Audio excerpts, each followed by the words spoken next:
This video contains content that may be confronting. A British teenager who killed 3 young girls at a Taylor Swift-themed dance event last year has been jailed for at least 52 years in an attack which the UK's Prime Minister Keir Starmer has called one of the most harrowing moments in Britain's history. Europe Bureau Chief Zoe Ford has been covering the case today. Zoe, good morning. Tell us what happened in court. Good morning, Emma. Well, we heard some absolutely devastating accounts from the parents and at least one of the survivors, two of the survivors, I should say, from this terrible atrocity up in Southport last year. There were 26 children who'd attended this Taylor Swift-themed dance party and workshop where they were sitting down at tables making bracelets when Axel Rudakabana came in with a knife and began quietly moving his way around the room and stabbing these young girls. So we heard from some of the parents who said that he was a coward. They described their lives as being on a 5-dimensional horror film loop since the attack. The teacher who desperately tried to get the girls out of the room and was also injured herself has been living with enormous guilt about how she survived when 3 of the little girls died. And a teenager who very bravely addressed the court today, she was there that day too. She was 14 years old.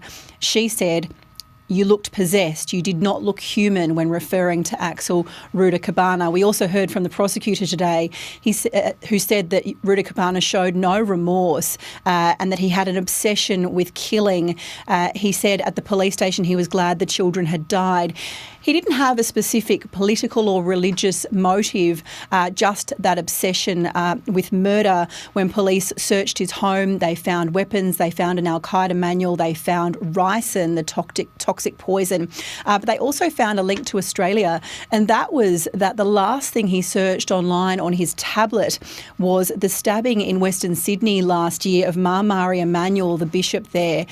So that's what police found when they looked at his online history and what he'd been looking at most recently. The judge listened to all of the horrible accounts from the families and the survivors throughout the day, as well as the prosecutor's facts. And here's little of what he had to say before sentencing Rudakabana to at least 52 years. The harm that Rudakabana has caused to each family, each child, and to the community has been profound and permanent. For the families of Elsie, Bibi and Alice, they will never recover from what happened to their daughter.